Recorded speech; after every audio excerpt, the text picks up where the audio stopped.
சகோஸ் எல்லாரும் எப்படி இருக்கீங்க? நாம இன்னைக்கு எதை பத்தி பார்க்க போறோம்னா, நம்ம லாஸ்டா பார்த்த ட்ராமாவோட அடுத்த எபிசோட தான் பார்க்க போறோம். லாஸ்ட் எபிசோட் என்னாச்சுன்னா, நம்ம ஹீரோ கொல்றதுக்கான பிளானை நம்ம இளவரசர்ட்ட கொண்டு அவளே ஹீரோயினே கொடுத்துட்டா. அதுக்கு பதிலா அவளே தப்பிக்க வைக்கிறதுக்காக ஒரு பிளானை போட்டா. இங்க பார்த்தா ஹீரோ காப்பாத்த போய் சண்டை போட்டு 2 பேரும் சத்தியம் பயன்படுத்தி அங்க இருக்கிறவங்களை அடிச்சு போட்டோன்னே, எதுக்காக நீ வந்த? உன்ன சேஃப் பண்ண தான் வந்தேன். ஆனா என்னோட பவர் தான் கொஞ்சம் கம்மியா இருந்தது, அதனால அப்படின்ட்டு இவங்க 2 பேரும் அப்படியே பேசிட்டு இருக்கிறப்ப கரெக்டா இளவரசர் வர சவுண்ட் வருது. உடனே இந்த ஹேர் பின் எடுத்து பச்சைக்கணி ஹீரோட நெஞ்சில குத்த அவன் அவளை தட்டி விட்டு அப்படியே அங்க இருந்து பறந்துடுறான். நீங்க எப்படி இங்க இளவரசே அப்படின்னு கேட்கும்போது அவங்க தெரியுங்களா சொல்லிடுறாங்க. அப்படியே எதுக்கு இங்க வந்த, நீ எதுக்கு இங்க வந்த? நான் வந்தேன் என்னோட பழி வாங்கணும் அப்படிங்கிறதுக்காக நான் இங்க வந்தேன், மற்றபடிலாம் எதுவுமே இல்லை. ஆமா, நீ ஒரு விஷயம் சொன்னீங்க, அவன் வந்துட்டு இந்த ஃபுல் மூன் நைட்டுக்குள்ள வீக்கா இருப்பான் அப்படின்னு சொன்னேன். அதுக்கப்புறம் அவன் எப்படி ரெக்கவர் ஆனா? ஐயோ, அது எனக்கு தெரியாத ஒரு விஷயமா இருந்துச்சு. நான் அவன் ஃபுல் டே வீக்கா இருப்பான்னு நினைச்சேன். ஆனா அவன் கொஞ்ச நேரம் தான் வீக்கா இருப்பான்னு எனக்கே இப்பதான் தெரிஞ்சுது. அதனாலதான் என்னோட ஹேர் பின்னாலே அவனோட நெஞ்ச குத்த பார்த்தேன் அப்படின்னு. இன்னும் நம்பலையா நீங்க அப்படிங்கிற மாதிரி அப்படியே மண்டி போட்டு பாவமா மூஞ்ச வச்சுக்கிட்டு, நான் உங்களுக்கானவ, உங்களுக்கு துரோகம் பண்ணுவேனா அப்படிங்கிற மாதிரியே பேசும்போது நம்ம ஹீரோயின் கூட இருந்த நினைப்பு தான் அவனுக்கு வருது. அது 2 பேரும் லவ் பண்ணிட்டு இருந்த நேரத்துல இங்க இருந்து நான் வந்துட்டு போர்க்களத்துக்கு போயிட்டு அங்க நான் இறந்து போயிட்டேன்னா என்ன பண்ணுவேன்? நான் உனக்காக வெயிட் பண்ணுவேன். அது மட்டும் இல்லாம நீ வர வரைக்கும் எந்த ஒரு பொண்ணையும் கல்யாணம் பண்ணிக்காம இருப்பேன் அப்படிங்கிற மாதிரி நம்ம பட்டத்து இளவரசர் வாக்கு கொடுத்திருப்பாரு போல. அதெல்லாம் நினப்பு வர. அது மட்டும் இல்லாம அவ வால் எடுத்து அவன் ஷோல்டர் மேல வச்ச நினப்பலாம். அப்படி இப்ப ஹீரோயின் என்ன பண்றானா, வால் எடுத்து அப்படியே அவ கன்னத்துல வச்சுக்கிட்டு, அவனு என்ன மன்னிக்க மாட்டீங்களா, நான் ஏதாவது தப்பு செஞ்சேனா அப்படின்னு பாவப்பட்ட ஜீவன் மாதிரியே பண்ணிட்டு இருக்காளா. அவனுக்கு ஒரே டவுட்டா போகுது. அது மட்டும் இல்லாம உனக்கு என்னதான் வேணும் அப்படிங்கும்போது, நான் உங்களை கல்யாணம் பண்ணிக்கணும், அதுக்காக நான் என்ன வேணாலும் பண்ணுவேன் அப்படிங்கிற மாதிரி சொல்றப்ப அவனுக்கே ஒரு கன்ஃபியூஷன் ஆகி போயிடுது, என்னடா பண்ணலாம் அப்படிங்கிற மாதிரி. அதுக்கப்புறம் நம்ம ஹீரோ தான் ஹீரோயின் பார்க்க போறா. அங்க வந்துட்டு அவ ஆல்ரெடி அந்த ரத்தம் பத்தவங்க கொஞ்சம் ஒரு மாதிரி இருந்தானா, இப்ப அவளே அவளோட கையை கிழிச்சுக்கிட்டு அப்படியே அவன் விரலை நீட்டும் போது அவன் நாய்க்குட்டி மாதிரி அப்படியே அந்த ரத்தத்தை சப்பிச்சுக்கிட்டு இருக்கான். அப்படி உறிஞ்சிட்டு இருக்கும்போது, எதுக்காக இப்படி பண்ற அப்படிங்கிற மாதிரி அவகிட்ட கேட்டுட்டு இருக்கும்போது, உனக்கு இந்த ரத்தம் பத்தல போல அப்படின்னு அவளோட ட்ரெஸ்ஸை கலட்டி ஷோல்டரை காட்டுறா. அவன் ரத்தத்தை உறிஞ்சி எடுத்துட்டு இருக்கான். அதே நேரம் பேரரசுக்கு ஒரு நியூஸ் போகுது, உங்க தம்பியை கொண்டதுக்காக ராணி ஒரு பிளான் பண்ணியிருக்காங்க, அதனால இப்ப இளவரசரும் அங்க போயிருக்காங்க அப்படிங்கிற மாதிரி விஷயம் கேட்கும்போது, நீங்க ஏன் இப்படி ஒரு குழப்பத்துல இருக்கீங்க? உங்களுக்கு இளவரசர் முக்கியமா இல்ல உங்க பையன் முக்கியமா அப்படிங்கறத நீங்க தானே முடிவு பண்ணும். எனக்கு 2 பேருமே முக்கியம், இதுக்கு நான் வேற ஏதாவது வழி பண்றேன் அப்படிங்கிற மாதிரி அங்க பேரரசர் திட்டம் போட்டுட்டு இருக்க. அதே நேரம் இந்த நியூஸ் ஹீரோவுக்கும் தெரிஞ்சிருது, ராணி தான் கொலை பண்ண ஆரம்பிச்சிருக்காங்க அப்படின்ட்டு. அப்போ பட்டத்து இளவரசர் சும்மா ஃபாலோ பண்ணிட்டு தான் வந்தாங்களா ஹீரோயினை, பிளான் ராணியோட தான். அங்க கட் பண்ணி நம்ம ஹீரோயினோட அக்காவையும் அவங்க சித்தி தான் காமிக்கிறாங்க. ஐயன் சித்தி வந்துட்டு, இப்படிமா நீ இளவரசர் கரெக்ட் பண்ணிட்டியா அப்படிங்கிற மாதிரி கேட்கும்போது அவர் என்னதான் நினைச்சுக்கிட்டாரு. அது மட்டும் இல்லாம எனக்கு தான் சப்போர்ட் பண்ணாரு. அந்த லூஸ் இருக்கால அவளை வெளியில துரத்திட்டாங்க. இது வெளியில துரத்திட்டாங்களா? என்ன சொல்ற? ஆமாமா, அவரை வெளியில துரத்திட்டாங்க. அது மட்டும் இல்லாம அவர் தவளை கூட தான் விளாண்டுட்டு இருந்தாளா, தவளை கூட விளாண்டாளா? இந்த விஷயம் யாரு கூட ஒத்து போற மாதிரி இருக்கே அப்படிங்கிற மாதிரி அவங்க சித்தி யாரையும் டவுட் பண்றது கரெக்டா தான் இருக்குது. சரி, அதுக்கப்புறம் பட்டத்து இளவரசர் என்ன பண்ணாரு? இல்லையே, அவரும் அப்படியே கொஞ்ச நேரத்துக்கு அப்புறம் அங்க இருந்து போயிட்டாரு. லூசாடி நீ வந்துட்டு பேசிட்டு இருப்பேன்னு நினைச்சா இப்படி ஒண்ணு சொல்ற? எனக்கு தெரிஞ்சு அவரு என்ன கண்டிப்பா இளவரசி ஆக்கிடுவாரு அப்படிங்கிறப்ப, இல்ல இவர் வேற எதுவும் எனக்கு இடிக்கிற மாதிரி இருக்கு, இதுல அவளோட பேரும் நடுவில் வரும், அதை நான் வேற மாதிரி குழப்பி விடணும் அப்படிங்கிற மாதிரி அவங்க சித்திக்காரி வேற ஒரு பிளான் போட்டுட்டு இருக்காங்க. நாள் காலையில ஹீரோயின் ஃபேமிலியோட உட்காந்து சாப்பிட்டுட்டு இருக்கும்போது சித்திக்காரி காய் நோத்த ஆரம்பிக்கிறாங்க. என்ன பண்றாங்கன்னா, ஒன்றும் இல்லை, இப்போதைக்கு நம்ம பொண்ணு தான் அங்க போனாங்க, அது மட்டும் இல்லாம உங்களோட சின்ன பொண்ணு தான் போனாங்க, 2 பேரோட இதுவும் அங்க போயிருக்கு இளவரசருக்காக, அதனால ஃபர்ஸ்ட் ஹீரோயினோட இதை கொடுங்க, அதுக்கப்புறம் கூட என் பொண்ணு இதை கொடுத்துக்கலாம் அப்படிங்கிற மாதிரி நல்லவ மாதிரி நடிச்சிட்டு இருக்காங்க. ஹீரோயினுக்கு டவுட் வருது, சித்தி இப்படி சிக்கல் வேலை பண்றதா இருந்தா தான் இப்படி ஏதாவது பண்ணும் அப்படிங்கிற மாதிரி யோசிச்சுட்டே ரூமுக்கு போய் பார்த்தா அங்க நிறைய லவ் லெட்டர்ஸ் இருக்கு. என்னது, லவ் லெட்டர்ஸ் நிறைய இருக்கு? இது யாரு, உனக்கு எதுவும் லவ் இருக்கா அப்படின்னு மேடிட்ட கேட்கும்போது, ஐயோ எனக்கெல்லாம் லவ் இல்ல, அது உங்களோட லவ். இது எனக்கா யார் லவ்? என்னது யார் லவ்வா? உங்களுக்கு நிச்சயமே ஆயிடுச்சு, அது உங்களுக்கு தெரியுமா அப்படின்னு சொல்லும்போது, என்னது நிச்சயம் ஆயிடுச்சா? ஆமாமா, அதுவும் இந்த ஜெனரல் லீப் கூட இருக்கிற ஒரு போர் வீரன் தான் அப்படின்னு சொல்றப்ப அப்போதான் ஹீரோயினுக்கு ஒரு ஞாபகம் வருது, அவளோட படையில இருக்கிற 1ஆம் நம்பர் காமெடி பீஸை தான் இப்ப இந்த புள்ள லவ் பண்ணிட்டு இருந்திருக்குது. அது பக்கமா லெட்டர் எழுதிக்கிறான், 4 பக்கம் 20 பக்கம் 8 பக்கம் 10 பக்கம் வரை எழுதி தள்ளியிருக்கிறான் பயப்புள்ள. அவ்வளோ ட்ரூ லவ், ஐ பியூர்லி 90s கிட்ஸ் போலங்க. அப்படியே எழுதி தள்ளியிருக்கிறான். இவனை எப்ப சமாளிக்கிறது? இது இல்லாம இளவரசரை வேற கல்யாணம் பண்ணிக்கிறோன்னு சொல்லிட்டோம், இப்ப என்ன பண்றதுன்னு தெரியலையேன்ட்டு முழிச்சிட்டு இருக்கிறா. போயிட்டு ஹீரோ கிட்ட போயிட்டு ஏதோ ஒரு ஹெல்ப் கேட்கறா. அது என்ன அப்படிங்கிறது இப்ப நமக்கு காய்க்கல.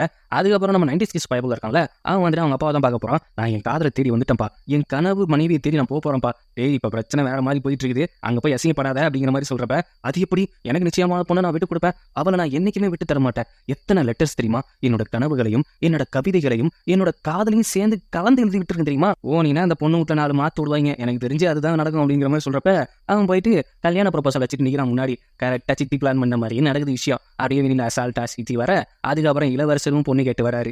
யார, நம்ம ஹீரோயினை. அவதான் லாஸ்ட் நைட் சொல்லியிருப்பார்ல அவங்களை கல்யாணம் பண்ணிக்கணும் அப்படின்ட்டு. இப்போ ஊர் மக்கள் எல்லாமே அது எப்படி ஒரு பொண்ணை 2 பேர் கல்யாணம் பண்ணிக்க முடியும் அப்படிங்கிற மாதிரி விஷயம் தெரிய வர, ஆக மொத்தத்துல ஏற்கனவே ஹீரோயினுக்கு நிச்சயமா இருக்குது, அதை மறைச்சு இளவரசுக்கு நிச்சயம் பண்ண பார்த்திருக்காங்க அப்படிங்கிற ஒரு ப்ராப்ளம் இங்க ஸ்டார்ட் ஆகுது. இப்போ வந்துட்டு ஹீரோனோட சித்தி இது ஏதோ தெரியாத பொண்ணுங்க, சின்ன பொண்ணு தப்பு பண்ணிட்டா அப்படிங்கிற மாதிரி பர்ஃபார்மன்ஸ் பண்ணிட்டு இருக்கிறப்ப, ஓஹோ இதுதான் உன்னோட பிளானா, இப்போ வைக்கிறேன் பா ட்விஸ்ட் அப்படின்ட்டு. இங்க பாருங்க 90s கிட்ஸ், நீங்க அனுப்புற லெட்டர்ஸ் எனக்கு ஒன்றும் கூட வரவே கிடையாது. வரவே கிடையாதா? உங்க சித்திக்கு தெரியுமே நான் எத்தனை லெட்டர் அனுப்பிவிட்டேன் அப்படின்ட்டு.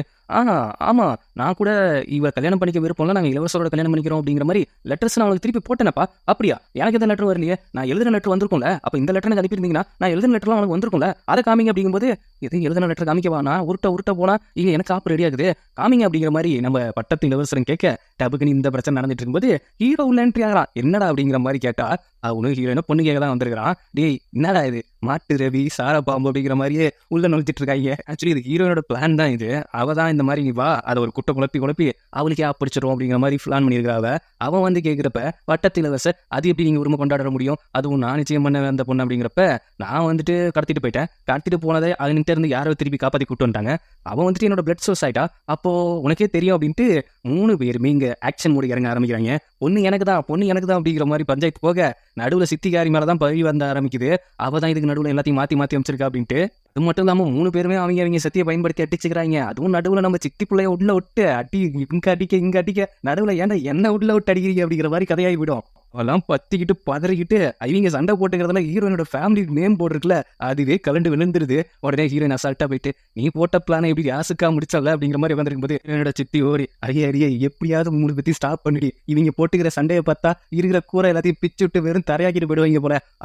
என் மனசுக்கு யாரை சூஸ் பண்றதே தெரியல சித்தி. ஐயோ நான் சொல்றது எனக்கு நல்லா புரியுது, நீ ரிவெஞ்ச் பண்ற அப்படிங்கிறது, உனக்காக நான் என்ன வேணாலும் பண்றேன். ஓ அப்போ நான் என்ன சொன்னாலும் செய்வியா? கண்டிப்பா செய்யறேன். இப்போதைக்கு இந்த பிரச்சனையை காப்பாத்து, உங்க அப்பா வந்தாருன்னு நான் மாட்டிப்பேன், ஆல்ரெடி பல பிரச்சனை உட்காந்துருக்கேன். ஓஹோ அப்ப நான் சொல்றதை நீ செய்யணும், கண்டிப்பா செய்யறேன் அப்படின்னு சொன்னதுக்கு அப்புறம் அதுக்கப்புறம் ஐயா 3 பேர் நிப்பாடுங்க, நான் வந்துட்டு நான் ஒத்துக்கிறேன், உங்களுக்கு வேணும் கூட வேணா நினச்சது ஆயிருக்கலாம் 90s கிட்ஸ். ஆனால் பட் நான் வந்துட்டு இப்போதைக்கு என் மனசில் அவர் இளவரசர் மட்டும்தான் இருக்காரு. நடுவில் இருந்த லெட்டர் விஷயம்லாம் அது என்னோட சித்தி பொறுப்பு, அதெல்லாம் என் கணக்குக்கு வராது. அதனால என் மனசு இப்போ யார்கிட்ட இருக்குன்னா அது வந்துட்டு இளவரசிக்கிட்ட தான் இருக்கு அப்படிங்கிற மாதிரி சொன்ன உடனே ஹீரோ சைடில் இருந்துட்டு அவன் பிளான் படி எல்லாம் ஒர்க் அவுட் ஆகிறோன்னே சைடில் தோசை திரும்பி போறியா நீ? சரி நான் வந்து வேலை முடிச்சது, நான் இங்கே கிளம்புறேன் அப்படிங்கிற மாதிரி சொல்லிட்டு அவன் ஆசைக்காக கலந்துக்கிறான். ஹீரோயின் வந்துட்டு அவன் சித்திக்கிட்ட நான் என்ன சொன்னாலும் நீங்க செய்வீங்களே அப்படிங்கிற மாதிரி ஒரு விஷயம் கேட்டிருப்பால. அவன் என்ன பிளான் பண்றானா, அவன் மண்டி போட வச்சு அதுவும் உப்புல போட்டு முட்டி போட வச்சிடறான். என்னம்மா இப்படி பண்ணிட்டு இருக்கா, நீ பார்த்துட்டு சும்மா அப்படின்னு சொல்லும்போது நான் எதுவும் பண்ண முடியாத நிலமையில இருக்கேன் அப்படிங்கிறப்ப இன்னும் நிறைய உப்பு அள்ளி போட்டு என்ன இனிமேல் நீங்க சீண்டு நீங்க ஏன்ச்சிக்கிங்களேன் உங்களை நான் செதச்சிடுவேன் அப்படிங்கிற மாதிரி சொல்றா. அதுக்கப்புறம் சித்தி செம்ம காண்டாயிட்டு அந்த தண்ணியில விழுந்ததுக்கு அப்புறம் இப்ப ரொம்ப மாறிட்டா. அவ என்ன மாறினாலோ எனக்கு தெரியல, ஆனா அவ இப்பதான் அவளோட ட்ரூ ஃபேஸை காட்ட ஆரம்பிச்சிருக்கா. அவளுக்கு எப்படியாவது பழி வாங்கி ஆகணும் அப்படிங்கிற மாதிரி அவன் பொண்ணு தெரிந்தாம மறுபடியும் அதையே பேசிட்டு இருக்காங்க. அதுக்கப்புறம் நம்ம 90s கட் பயப்புள்ள அப்படியே பயந்து வந்துட்டு மறுபடியும் ஹீரோயினை பார்த்துட்டு நீ என்ன லவ் பண்ணுறேன்னு எனக்கு நல்லாவே தெரியும், இளவரசர் வந்துட்டு எனக்கு கொண்டு வரும் அப்படிங்கிற பயத்தில் தான் அந்த சண்டை நிப்பாட்டணும் அப்படிங்கிறதுக்காக தான் நீ வந்துட்டு அவரை பிடிச்சின்னு சொன்னேன்னு எனக்கு தெரியும் போது, அட முட்டா பயிரு லூசு பயிரு இதை ஏன்டா இப்படி புரிஞ்சிட்டு இருக்க, இங்கே பாரு உனக்கு நான் லெட்டர்லாம் எழுதிருக்கேன் பட்டலாக எழுதிருக்கேன் அப்படின்னு இன்னொரு பண்டலை கொடுத்துட்டு போகிறான் அப்படிங்கிற மாதிரி. அங்கே 2 பேரும் யாரோ வெட்டி பார்த்துட்டு இருக்க மாதிரி இருக்கு.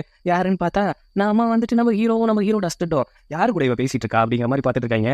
மாஸ்டர் இவளுக்காக இங்கே வெயிட் பண்ணுறது எனக்கு காலெல்லாம் வலிக்குது, ஒழுங்கா பாடுறா அப்படிங்கிற மாதிரி எட்டி பார்த்துட்டு இருக்காங்க. என்ன தெரிகிறது அப்படிங்கிற மாதிரி ஹீரோயின் வந்து கேட்க, ஏய் வேலை முடிஞ்சோடனே நீ வந்துட்டு என்ன வந்து மீட் பண்றேன்னு சொன்னல, ஒன்னால சண்டை வேற போட்டு என்னோட பவர் வேற குறைஞ்சு போச்சு, வா வாழ்ந்து ரத்தத்தை கூட அப்படின்ட்டு பிடிச்சி தொக்க இழுத்துட்டு போறான். இழுத்துட்டு போனதுக்கு அப்புறம் ரத்தம் கொடுத்ததுக்கு அப்புறம் என்ன எனக்கு உன்னோட கான்செப்டே புரியலையே, ஆல்ரெடி ஒருத்தவங்க கூட நிச்சயமாயிடுச்சு, இப்போ நான் நீ பட்டத்து இளவரசர் பிடிச்சிருக்குங்கிற எனக்கு வந்து ஹெல்ப் பண்ணிட்டு இருக்கிற.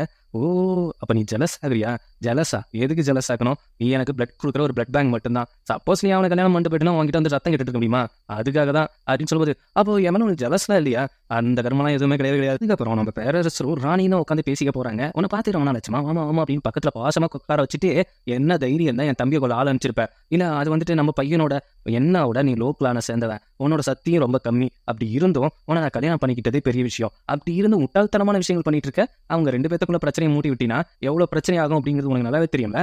அது மட்டும் இல்லாம இளவரசருக்கு போயிட்டு ஏற்கனவே ஒரு நிச்சயமான பொண்ணை மறுபடியும் நிச்சயம் பண்ணி வச்சிருக்க, இதெல்லாம் நீயே சரி பண்ற இல்ல உன்னை நான் சரி பண்ணிடுவேன் அப்படிங்கிற மாதிரி பேரரசர் மாட்டி வைக்கிறாரு.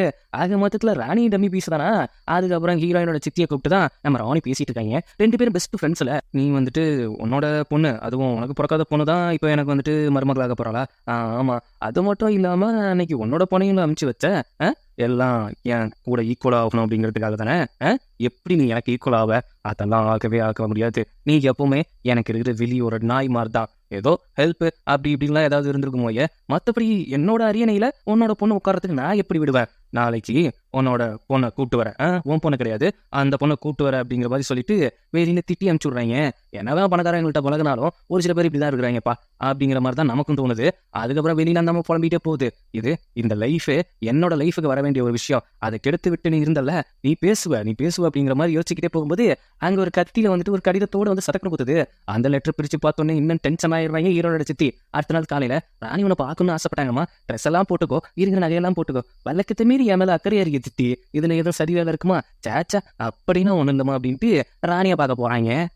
ராணி போன உடனே நீ தான் என் பையன் ஆசைப்பட்ட பொண்ணாமா அப்படின்னு சொல்லிட்டு ஏழகா தான் இருக்கிற, நல்லா தான் இருக்கிற, நான் உங்ககிட்ட கொஞ்சம் பேசணும், நீ இங்கேயே வெயிட் பண்ண அப்படின்னு ஹீரோனோட சித்தி அங்கே வெயிட் பண்ண வச்சுட்டு அவங்க 2 பேரும் தனியாக போய் பேசுறாங்க. நான் இங்கே எதுக்கு உனக்கு கூப்பிட்டு வந்திருக்கேன் அப்படின்னு உனக்கு தெரியுமா, எதுக்குன்னு எனக்கு நல்லாவே தெரியும், என்ன கொல்றதுக்கு தானே, கரெக்டாக கண்டுபிடிச்சிட்ட, எப்படி இவனுக்கு கிளவராக யோசிக்கிற, ஆமா கல்யாணத்துக்கு முன்னாடி ஒரு ராணி அதுவும் மனப்பெண்ணை பார்க்கணும்னு ஆசைப்பட்டா அதில் ஏதாவது ஒரு விஷயம் இருக்க தானே செய்யும், ஆமா உனக்கு கொல்ல தான் கூப்பிட்டு வந்தேன், அப்போ இதுக்கு முன்னாடி லீ ஃபேமிலியை கொண்டதும் நீங்க தான் அப்படிங்கிற மாதிரி ஒரு விஷயம் கேள்விப்பட்டேன், அதுவும் உண்மைதான், அந்த ஃபேமிலியை நான் தான் கொன்னேன், அதுக்கு பின்னாடி நான் தான் இருக்கேன், இப்போ உன்னையும் இங்கே கொல்ல போறேன், என்ன எப்படி உங்களால கொல்ல முடியும், நான் தான் இப்போ உங்க கூட இருக்குன்னு தெரியும், நீங்க செத்தா நீங்க தான் மாட்டுவீங்க, அப்படி கிடையாது, நீ வரும்போது இங்க சாம்பிராணி போட்டு வச்சுட்டேன், அந்த சாம்பிராணில இருந்து வர சக்தி தான் என்னோட சக்தி, அப்படியே மயக்கம் போட்டு உன்னோட உடம்புல ஸ்லோ பாய்சன் மாதிரி நீ ஏறும், அது ஏறும்போது நீங்க ஏதாவது டெத்தான மாதிரி இருக்கும், அதை கெடுக்க இங்க யாராலையும் முடியாது அப்படிங்கிற மாதிரி சொல்லும்போது கரெக்டா அந்த விஷத்தை கெடுக்கிற மாதிரி பனி வந்துட்டு பெய்யுது.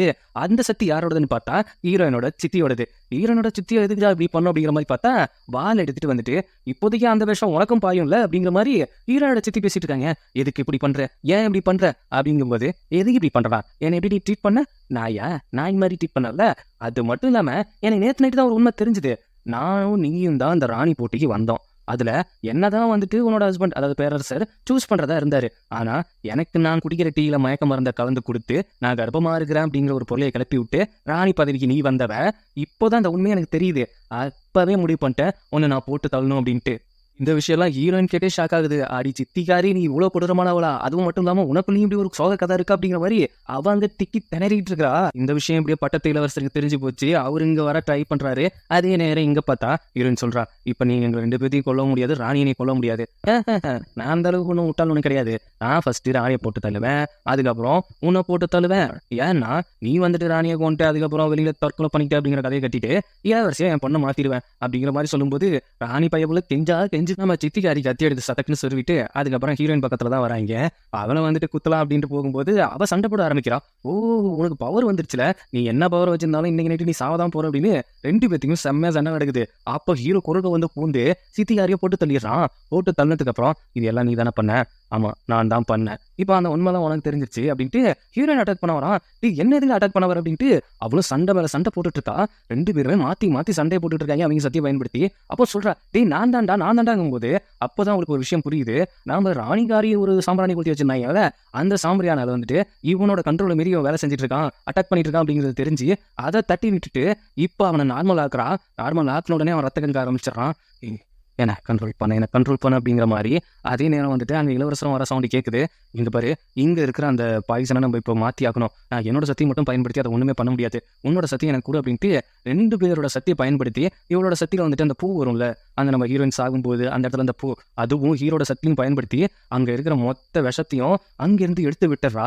அந்த நேரத்துல கரெக்டா இளவரசர் கதவை திறக்கும் போது ஹீரோ அங்க இல்ல, ஹீரோயின் மட்டும்தான் அங்க இருக்கிற மாதிரி பாக்குறாங்க.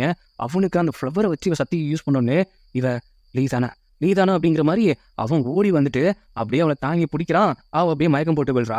இந்த பூவை அவளால மட்டும்தான் யூஸ் பண்ண முடியும், இது அவளோட பவர் தான். அப்போ இவ யூஸ் பண்றானா, இவதானா அப்படிங்கிற டவுட்டோடையே இந்த எபிசோட முடிக்கிறாங்க. இந்த எபிசோடு உங்களுக்கு எப்படிப்பட்ட ஃபீலை கொடுத்துச்சு அப்படிங்கிறது நீங்க கண்டிப்பா சொல்லணும். லவன்யா சிஸ்டர், உங்களுக்கு அதுவே நான் தனியாக கமெண்ட் வீடியோ உருவாக்கணும் போல, என்ன விட டிராமா நீங்க நல்லா எக்ஸ்பிளைன் பண்றீங்க. அது மட்டும் இல்ல பண்ணல பிடிக்கலன்னு சொல்லிட்டு இவன் எல்லாமே பண்றா அப்படிங்கிற மாதிரி காண்டாடிங்க. ஐ சோஃபி நானும் ஹாண்டான கடுப்பான என்ன பண்றது, அதுதான் ஆக முடியும். இவங்க உள்ள கிசி நேரம் தூக்கிறாங்கப்பா. தர்ஷினி பாபு சிஸ்டர், ரொம்ப தேங்க்ஸ் சிஸ்டர். உங்க ரெட் கார்டு அப்புறம் பர்பிள் ஹார்ட் ஒயிட் ஹார்ட் எனக்கு ரொம்ப பிடிச்சிருக்கு. ரூபினி சிஸ்டர், சீரியல் கில்லர் ப்ரோவா சிஸ்டர், கடைசி வரைக்கும் நீங்க சொல்லவே மாட்டீங்களா, உங்க கூட இருக்கா. Poongudi sister, Muruganandam bro, heart bro, ஹார்ட்டே ப்ரோ. Keerthi sister, thank you. ப்ராவரிக்கா வந்துட்டீங்களா, ரொம்ப நாள் ஆளே காணவங்க, திருப்பி என்கிட்ட மட்டும் அந்த கேள்வி கேட்டாங்க. லலிதா சிஸ்டர், ஹார்ட் போட்டு ஸ்மைல் போட்டுருக்கீங்க, நான் ஹார்ட் போடுறேன். கீர்த்தி சிஸ்டர், ராமா நேம் கேட்டிருக்கீங்க, சொல்றேன். பூமி விலாக் சிஸ்டர், ஆமா ரொம்ப நாளாச்சு சிஸ்டர், ஹாய் சிஸ்டர். ராஜலட்சுமி லாரியா சிஸ்டர், கவிதை வரிகள் சூப்பர். ஆமா நிறைய பேர் கமெண்ட் பண்ணியிருந்தீங்க கவிதை சொல்லுங்க சொல்லுங்க அப்படின்ட்டு. கண்டிப்பா இந்த ட்ராமாக்கு சொல்றேன், ஏன்னா நான் கொஞ்சம் பர்சனலா ஒரு ரிலேஷன்ஷிப்ல அஃபெக்ட் ஆயிருந்தேன், அதனால கவிதைகள் வரல. இந்த ட்ராமாக்கு கண்டிப்பா பண்ணிடலாம். நான் யாராவது கமெண்ட் மிஸ் பண்ணியிருந்தேன்னா அவங்க வந்துட்டு நான் ரீசெண்டா போடுற ட்ராமா கீழே கமெண்ட் பண்ணுங்க, அவங்க கமெண்ட் நம்ம வாசிச்சலாம். என்னோட வீடியோ உங்களுக்கு பிடிச்சிருந்தா லைக் பண்ணுங்க, ஷேர் பண்ணுங்க, சப்ஸ்கிரைப் பண்ணுங்க, ஹை பட்டன் அப்படியே கொஞ்சம் கிளிக்கும் பண்ணி விடுங்க, கமெண்ட் பண்ணி கொஞ்சம் ஹெல்ப்ஃபுல்லா இருக்கும். சீக்கிரம் 30K தான் எய்மா இருக்குது, சப்ஸ்கிரைப் பண்ணி கொஞ்சம் இன்க்ரீஸ் பண்ணி விடுங்க. அடுத்த வீடியோல பார்ப்போமா சகோஸ்.